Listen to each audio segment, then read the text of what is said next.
It was roughly 6 feet from top to bottom, and it was cylindrical. I only looked at it for a second or two.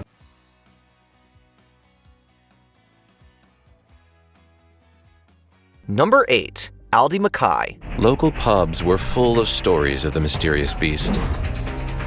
But the legend of the Loch Ness Monster wasn't taken seriously until 1933. The first article that evoked substantial public attention about a potential beast in the water was written in 1933 by Loch Ness water bailiff Alex Campbell. It describes a sighting by Aldi Mackay and her husband. They claim to have spotted a large creature in the water as they were driving by. An excerpt from the article states that the creature disported itself, rolling and plunging for fully a minute, its body resembling that of a whale, and the water cascading and churning like a simmering cauldron. And I yelled at my husband, "Stop the beast." This was reportedly the first written use of the word monster to describe the creature. While the legend of a beast in Loch Ness already had a long tradition, this written account got rumors brewing rapidly. And from there on, the monster myth and legend was created. Number 7. Arthur Grant. While motorbiking home after midnight in 1934, veterinary student Arthur Grant saw the unthinkable. According to him, a 15 to 20 foot long creature with a small head on a long neck turned toward him,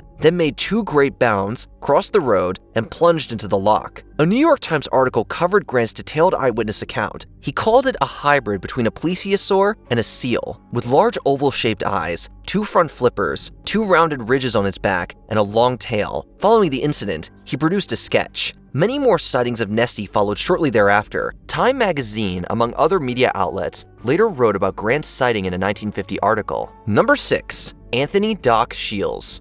Meet living Fortean legend and conjurer of sea monsters, Tony Doc Shields.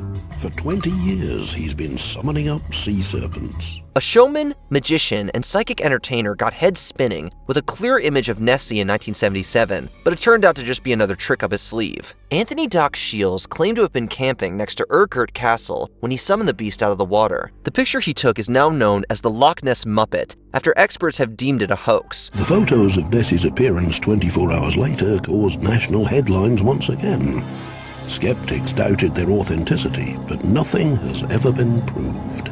The lack of ripples in the water around the long neck and the overall staged appearance have disqualified the photo as viable evidence of Nessie, but it certainly sparked attention as it made the front page of the Daily Mirror. If you asked me if I faked the pictures of Morgan and the Loch Ness Monster, I would have to truthfully reply to you, no, I did not. Number 5. Gordon Holmes. Nessie watcher and marine biologist Adrian Shine called himself a skeptical interpreter, but described a 55-year-old man's Loch Ness video as some of the best footage he's seen. In 2007, Gordon Holmes filmed what he said was a jet black thing about 45 feet long, moving fairly fast in the water. Just a few days after Holmes' sighting, STV News North Tonight interviewed him and aired the footage. This footage was taken at the weekend by an amateur scientist who happened to spot a fast-moving creature swimming across the world-famous loch. The following day, BBC Scotland broadcast Holmes' video on their main news program. As you can see from Gordon's footage, there is most definitely some type of large animal swimming across the loch. Skeptics suggested the moving thing in the video could have been a seal or an otter. Holmes' initial thought was that it could have been a very big eel. Whatever the case may be, the video gained significant publicity and gave Nessie believers another sighting to point to.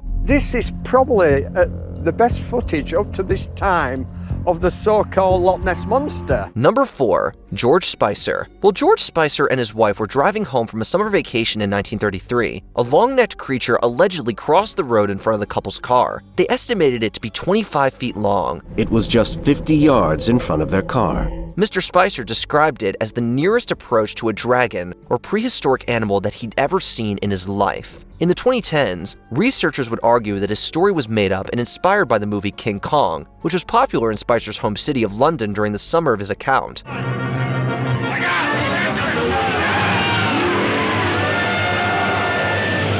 Still, in 1933, an article about the sighting sparked immense public interest and led to an increase in subsequent sightings. It got more people considering the possibility that Nessie could be found not just in the water, but also on land. The story spread like wildfire, and an army of journalists descended on the loch. Number 3. Gary Campbell. An area manager for an insurance company, Gary Campbell was doing paperwork by the water in 1996 when something caught his eye. And I was looking out in the water and I saw this black hump coming out. And I thought, He described it as a black hump that appeared, disappeared, re-emerged, and then vanished back into the water. First time round I thought, well, I was seeing something, but then the second time, definitely something there. His immediate reaction, in his words, was, "I've seen it! Good grief, after all these years being here and then thinking, heavens above, you know I've actually seen it." Campbell was absolutely convinced it was a big creature, not a seal, not a fish, but the iconic Loch Ness Monster. The sighting inspired him to start the Loch Ness fan club and create an official register of Nessie sightings. This demonstrated his conviction and gave other people platforms to learn more about noteworthy accounts. We set up the Loch Ness Monster fan club really to record all the sightings. Number 2. Tim Dinsdale. While on his Loch Ness expedition in 1960, British cryptozoologist Tim Dinsdale recorded a moving object in the water. He studied it through binoculars and was convinced it was a monstrous creature. After being shown to others, the sighting was reported by the Daily Mail and the footage aired on the BBC's Panorama. The recording became popular in the media.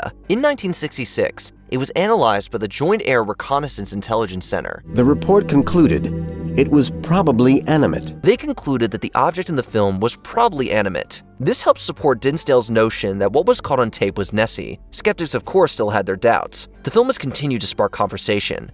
My opinion is simply that it has the appearance of a small... Number 1. Robert Kenneth Wilson. After being published in the Daily Mail in 1934, a photo credited to Dr. Robert Kenneth Wilson became the most iconic image of the elusive Loch Ness Monster. Immediately after the photo was published, the British public began speculating on the nature of this mysterious beast. A 1975 Sunday Telegraph article reported that the picture was fake, but few took notice. It wasn't until the 1990s that the story re-emerged and found a wider audience. In 1933, the Daily Mail had commissioned big game hunter Marmaduke Wetherell to track down Nessie, but Wetherell fell for a hoax. Footprints made with a hippopotamus-leg umbrella stand. Ridiculed, he enlisted the help of friends and family to create the surgeon's photograph as revenge, using a toy submarine and plastic wood. Decades later, both his son and son-in-law came clean. But in reality, it's just a picture of the model floating in the water. Let us know in the comments what Loch Ness Monster story is your favorite.